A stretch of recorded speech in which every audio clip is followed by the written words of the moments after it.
moving on to our watch party. So again, Psycho-Pass is very graphic. We're only on episodes 3 and 4. You guys voted on it. Watch Party is basically an anime book club where we all watch a show together, 2 episodes at a time every week. But, exercise caution. There's a lot of gore. Yes. There in the first, I can't remember if it was the first episode or the second episode, there is a rape scene. So, just please be careful with this. We did watch episodes 3 and 4 this week. So... episode 3, I watched them last night and they blurred together, so I need to figure out. Episode 3 is the one that starts off with the abs, right?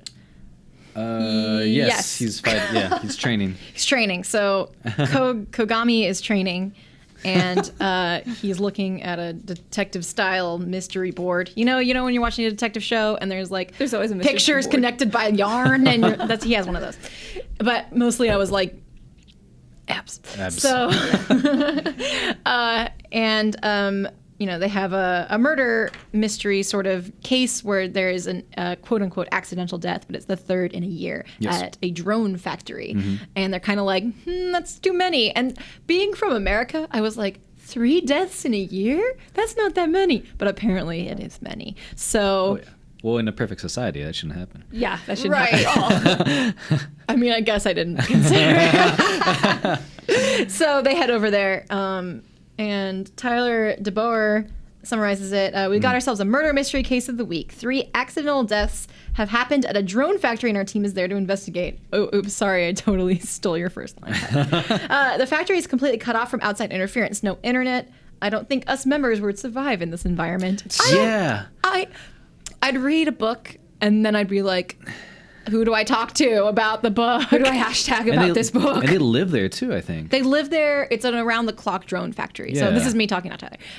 It's because I think there's like 50 employees or something, and because it's such a time-consuming process, they're just always there. Yeah. And it's it has this like weird prison feel, and I was very uncomfortable. So they have no internet access. Yeah, that's the worst. And they're not on the net, as the translation has it.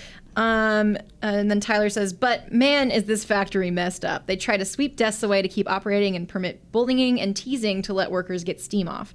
So pausing there for a second, there is a guy, like kind of the foreman of the factory, who is excusing. There's one kind of whipping boy who works there, and he's the one that everybody knocks over, and his hue is the most. He's the yellow green. They call him yellow green, and that's weird because everyone has access to everyone else's hue at this factory, also. Which I think they kind of mentioned that shouldn't be a thing. Yeah, they mentioned that's at this point that's unusual. It's not something that most people have access to. And they use him just to blow off steam because they don't have any other way to occupy their time. Because I feel so bad saying that because what did people do before the internet? They did other things. Yeah. They didn't always bully everybody, but this is just kind of, they pick him. And that is not, Akane is not down with that, and Kogami is also not down with that. And then she blushes a little bit, and I was like, I know I said I love every redheaded anime boy, but I kind of love Kogami right now. And then picking up with Tyler, the team develops a suspect and goes off to confront and confirm it. Kogami goes bad cop and forces the suspect to confirm he's indeed the culprit. Sending drones and himself after Akane and Kogami, we get a nice little Dominator v robot fight ending with the murderer captured. We see another time Akane uses unconventional methods of dealing with problems as opposed to the system. Already we're getting to what is no doubt going to be a bigger issue later on. So I thought it was really cool that they drew a line down into the factory just to get like connection to the Sybil system. So Akane's whole thing is, she kind of has more free will than everybody else in the society. She's an inspector. Yeah, she's an inspector. Well, not freedom, but like free will. Like her way of thinking is different. Like as we saw in the first episode, she would rather talk somebody down than use the Dominator on them. So the victim whose hue was temporarily clouded, she would rather treat that person than just eliminate them, right? So that was an unconventional thing because she has this moral compass that's a little more defined. And she does have more freedom than the enforcers also. I think Ganoza, the more veteran inspector, just, you get this vibe that he's been through things, and that's why he is how he is. Yeah, he's seen some stuff. So I mean, that's what's interesting with Akane and him, just conflicted all the time. Their dynamic is really interesting. I honestly, we're only like 4 episodes in, and I'm really inspired by Akane because they do kind of paint her. Ginoza actually calls her a fool for trying to learn from her experience rather than history, which I thought was really interesting. That wise people learn from history and fools learn from experience, like their personal experience, and that made me think like, oh, which one am I, and is that necessarily true? And Akane just being more like pure and wanting justice and having, not letting the gun decide, not letting the dominator decide all the time, has already been really thought-provoking for me. So I've been enjoying that. I've been enjoying that a lot. I tried my best. Also, like, the dominator is what's kind of what I don't like about the dominator is that it has to give you permission to use it. So, like, in that case, you have two robots trying to kill you, and then you get the connection, and then it says it's like, oh, Sybil system online, like changing mode to, destruction mode. I'm like, oh God, please, now. Are you kidding, Gun? I know, they transform for like a minute. Psychopaths, I think part of the effect on me so far is my already very deep knowledge of robots taking over the world fiction. And that, I mean, it's inspired by a lot of those things we discussed on the last watch party, like Blade Runner, and I mentioned 1984.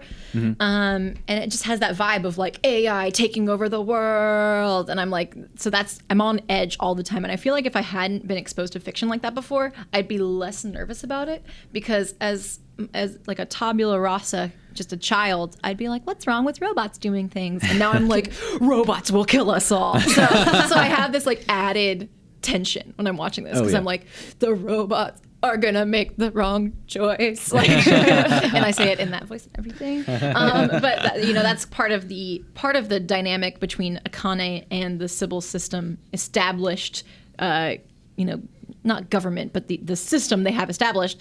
That's the tension between them. Is she's a human. She has, human deductive reasoning, and a machine has stun or destroy. And that's just, I just think that's so well done in the show so far. Let's see. Let's move on to Nito del Toro. Shout out to our just always up in the Facebook group, which is facebook.com/groups/IGN Anime Club, the official group. You should definitely join it, because we get some really cool discussions in there. And if you can't catch up with the podcast for whatever reason, you can still talk to everybody about whatever anime you're watching. And Neto is always up in there giving us the comments. So Neto says, the factory microcosm serves to prove how blatantly dismissive this society is with basic criminal psychology. But could you blame them? Having those kinds of thoughts in your head would instantly cloud your hue and label you a criminal. Once again, the Sybil system is all they can rely on, and thus the net keeps getting wider. Say what you will about Akane, but she was the one that decided to trust those detective instincts Ginoza was so dismissive about. On a side note, when those drones were going berserk, all I could think of was exterminate. Seriously. He brings up a good point. Like, if like everyone knows, if your hue clouds just a little bit, you could be a latent criminal. Right. Like that must be like just so stressful, trying not to like be on edge, right? Right. And go ahead. Sorry. Yeah, like in the first episode with the guy, like he wasn't, he just had a bad day, and then he got thrusted into this situation where, he just did things that he would never done, and then he started thinking about it, and then he went deep. Yeah, he just got dark. So one of the things I've been thinking about with regard to hue and the kind of automatic switch they have in the Sybil system of someone being a latent criminal is intrusive thoughts, which is that often paired with anxiety disorders, like OCD is an anxiety disorder, for example, and part of OCD can be intrusive thoughts, and they're not always like kill everyone. Like that's one of the misconceptions about intrusive thoughts. It's like it's always like violent thoughts. That's not it. I mean, intrusive thoughts can also be like eat the leaves off the ground, and it's like you're like, okay, brain, thanks. But that's the thing I was thinking about is I've known people who, before having treatment for certain anxiety disorders or other disorders like that, you have really dark thoughts and you worry, does that make me a bad person? Or if you have really, like, what if you're depressed in this society and your hue is very clouded, and the thing that's been bothering me a little bit is people who have dark thoughts don't always go to dark places Yeah. and commit crimes. Yeah. Actually, the majority of people who have mental illnesses don't commit crimes. Most of them are victims of crimes, of violent crimes. So, Yeah, that's why the civil system's so questionable, right? And that's why Akane is the lone, like, I mean, thinker in that. that's what we see in that first scene Yeah. with the rape victim. Is that was such a big moment where she's like, don't use the dominator on her. She's in a temporary state of distress from her trauma. I mean, it's a traumatic thing. So, I mean, I've been thinking about that a lot because how would somebody in that society deal with a mental illness or trauma and live through it? And that's just something that I think about a lot with regard to everything. So, sorry for the serious tangent. Well, I mean, it's a serious show. Yeah. And I'm glad you brought that up. But yeah, I mean, hopefully down the line, they'll explain that more. So we'll see. We will see. Yeah. Moving on to episode 4. Spooky Boogie. Okay. I like this arc. So this was like the beginning of episode 4 was like, I think it's episode 3 of Twin Peaks with the dream sequence. That's what it reminded me of. I was like, what the hell? Because she's in like The virtual reality. the virtual reality and talking to the talisman in her like avatar, which has these like messed up arms. And I'm like, I was so freaked out at first. I was like, this is insane. So yeah, what'd you guys think about that total tonal shift? Right? Yeah, I mean, it's interesting. It seems to be like kind of like Tyler mentioned, like, a murder case of the week or something. So, here is another case that we're coming upon. And it's interesting that now Akane is connected to this a little bit personally, because she was, she talked to Talisman, and Talisman now is part of this murder investigation. Well, and then Spooky Boogie, the other avatar, the other famous avatar, says that they went to school together. They were in the same class. So Akane is very mixed up in the middle of this. And basically, the talisman has been like usurped by somebody. Somebody kind of stole his avatar and is using it. And at the end of episode 4, we see that Spooky Boogie has been murdered in the same fashion. Dun dun dun. Bum, bum, bum. Just want to say, Spooky Boogie is my fave. I love she just like is above her mansion, like hanged, but she's talking to the people, and I'm like, this is some Nightmare Before Christmas stuff. So I really like her. Tyler DeBoer again says, we're on to the Spooky Boogie arc. Akane is seeking to help understand Kogami more after everything that's come before. Oh, quick note. Did you interpret that as a romantic thing where she was like, what's up with Kogami? Or just a general interest thing? Because at first I was like, oh man, she has a crush on Kogami. But I think I might have read that wrong. She might get there, but I think at this point she's just like at the end of episode 3, she describes him as being sort of a dangerous wolf type.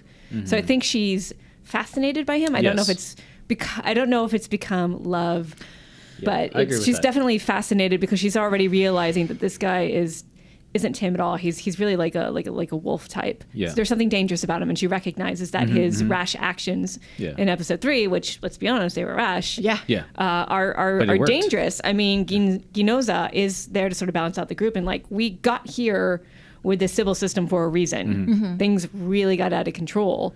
And so even though it's flawed, it's like people like that, it's like that can do a lot of damage. Yeah. It's something to think about. So I think she's fascinated. Makes a little bit of a bad boy. I don't know. Yeah, see, I think I might just have a crush on him. That's why I interpreted it. He's a pretty cool guy. And mysterious. I have a problem. Please help me. So that's the redhead and Kogami now? Yeah. And of course, I just want to point out I have my actual true husbanda, Kamina Sama. Side note, off the side note, do we need to do a top 10 just best anime abs? Yes, we do. All right, moving on. I just wanted to throw that out there. Let us know what you would like to see. So anyway, continue picking up with Tyler. After getting different advice and talks, we're pulled off to an investigation. There's a missing persons case that's probably a murder. The murdered man was a VR online personality that Connie spoke to that morning, heightening the mystery surrounding the case. So this is just summarizing. So actually, I really appreciate this, Tyler. I just want to give a nice shout out to Tyler for summarizing the episodes for us, because that is always really helpful. Even though we sort of got ahead of ourselves on that point.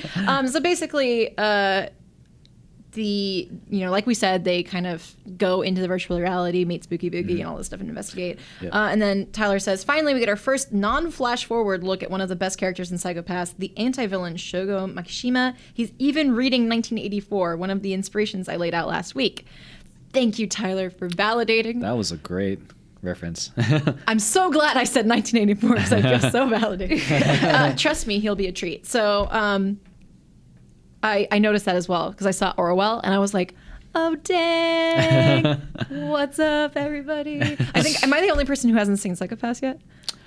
I've seen the first half. You've seen the first half? So after episode 7, I've I'm watched lost. all of it. Yeah, and Miranda's watched all of it. Okay. So I'm the only one who's like, I have this fresh, like, what's gonna happen? So I'm just really proud that having not watched the show, I was like, 1984 is a thing here. And then it was even a reference. So I'm just very... You did call, well. good call. I'm finishing my second cup of coffee today, and I'm just in a good place. So That's what's wrong with me. I need a second cup of coffee. Like I've been like really tired, so I'm so sorry that I've been kind of quiet, but I'm just like, oh, that's what it is. You need a second cup of coffee before you come in here. it's an addiction. Please help. Please help. Australia's card. I'm so sorry. Says, if we can assume that avatars reflect one's personality, then Akane's avatar would indicate that she feels small and somewhat insignificant compared to her peers and the world. That is a super good observation. Yeah. This is supported by her conversation with Kagari in episode 2. I don't know what conversation. Yeah. On the flip side, Inspector Ginoza's avatar reflects his affinity for order in his faith in the civil system because he's a coin. He's like it looked like a quarter, a U.S. quarter. That was the old guy. Ginoza. Oh, that was the old guy. What's yeah. Ginoza's avatar? I don't remember now. No. But anyway. No, Ginoza is the coin. Yeah, no, Ginoza's the coin. Really? Yeah. Anyway, yeah, there were. I was like, there's only 2 avatars, Mike. Yeah, Ginoza's the coin. So, Okay. So again, Inspector Ginoza's avatar reflects his affinity for order and his faith in the civil system, which might perhaps be metaphorized by "In God We Trust" on the coin. So it was sort of like it looked like a U.S. coin to me. Yeah. Also, he might be a fan of antique coinage, like my grandpa. That's a really good observation, though. That is so good. That's really Thank you good. for that. I'm sorry I butchered your name. And then finally, additionally, I find it ironic that Spooky Boogie tends to be hanging from a noose as her decision to help Akane doomed her to strangulation. Whoa. Also, the main villain's motives for his actions are evidently based on George Orwell's 1984, which is set in a world similar to that in Psycho Pass. You guys are MVPs right now. Yeah, They're seriously. real MVPs. I'm so proud of you all. Thank you. So I want to break that down a little bit because I didn't even think about that. I was so distracted I was blinded by the abs. Hashtag anime abs. I'm sorry. But yeah, I think that's fantastic is your avatar in this world that we are in often does reflect, the avatars that I make in any game, if I can design a character or something, I always have pink hair, first of all. But they do, to an extent, reflect either how you want to be perceived or how you feel, right? Yeah. Like, what is a character you've made that you were most proud of? Oh, jeez. I want to. Mine's my Nord in Skyrim because in real life I am a Nord. I am of those people, so I was really proud of my Nord. That's true. You have ancestry. I'm like the most Viking. That's a good question. I play so many MMOs, so I'm like, wow. I'm pretty Don't proud think. of there was very limited selection because BioWare isn't always the best at avatars, but I'm still proud of my character Yuna from the original Dragon Age Origins. I was very upset that I could not import her into future Dragon Age. I was like irrationally upset about it. What about her did you like? Like, did she reflect something that you aspired to, or was she more like a reflection of how you are? A little bit of column A and column B. So I wanted her to. First of all, it's hard to get a face down in a lot of these. When it'll take me 1 to 2 hours to make an avatar just to make it somewhat look like something that I want. Yeah. But there was just like this, like she was a warrior, but she had this very, like I'm a really girly girl, so I always make my female characters very girly, like me. Yeah. Because I'm picky. There's an expression I learned in Japanese, and I'm blinking what it is, but it's picky about the face, and I'm really picky about the face. And so I will spend hours on a character's face. Their body type is, whatever, but I have to look at their face. Yep. So I was really proud of how my Grey Warden Yuna came out in Dragon Age Origins. Shout out to my girl. I spent so much time on the hair, facial hair, and like the face. Like I spent hours on DC Universe Online and Star Wars: The Old Republic just making the face. Yeah. But also like the way the character is portrayed within the game, like based on the decisions you make. Like I'm like a sassy guy that doesn't take crap from anyone. Yeah. So I'll play that. Yeah, so, like, you are. Definitely that aspect of creating characters. Yeah, I think with my first of all, I used a Nordic name. Her name's Ingrid. Nice. Nicely done. Because I used to be I used to lift actually. I used to be really, really fit. And I was like super strong in the arms. So I spun rifle, I did karate, and I lifted. Oh, dang. So I'm taking a martial arts class right now. yeah, I want to start Muay Thai. I want to get back into it. But so I wanted someone who was strong, and I always go I never go for mages in games. I always go for warriors because like or like rogues. I like rogues as well. Like I really like bow and arrow. In a shooter, I like sniping. So, but in Skyrim, I had this like hybrid. First off, I had her on two-handed, and then I kind of like adapted a little bit. But I liked her because she was super strong, and she would wreck you. And she was a Nord, and she could like survive in the cold. And I was like, it's me as I wish I could be. But also, I wanted like cute hair and like cute face because I was like, if I'm gonna be like strong and fit, I also want to be like adorable about it. Like, have you seen that girl? She sort of looks like Zarya. She's this like pro lifter, and like after she's done, she like does this little heart. Oh my god! Okay, I have to look that up. Wait, from the Olympics? Yeah, she did the little heart. Oh, I saw this one where it was another weightlifter, and he was like dancing every time he like finished a. So anyway, my ideal is like cute, but can take care of yourself. So there you go. Good. Shout out to the Nords in Skyrim. Shout out to because the I also did a Nord. Nord. Her name was Sephora. Sephora? Sephora. Not Sephora like the the makeup, store? although Okay. that would have been better. Yeah. But yeah. But anyway, so the reason I'm asking about avatars is because that is a really good observation that I didn't think about, but it does make sense in real life. Like sometimes you design your avatars like that. So it makes sense looking at Psychopaths. Akane's avatar is really childlike and small and a lot smaller than the other avatars. And I think that's a really good insight into her personality and a fantastic observation. So thank you for that observation. Yes, Really thank you good. for all your comments and sharing your stories with us. It's great. Yeah. Again, you can email us for watch party comments, IGN_Anime Club at IGN.com, or on the Facebook group at Facebook.com/groups/IGN Anime Club. It's the official group. And you can tweet using the hashtag IGN. I am me, IGN Anime.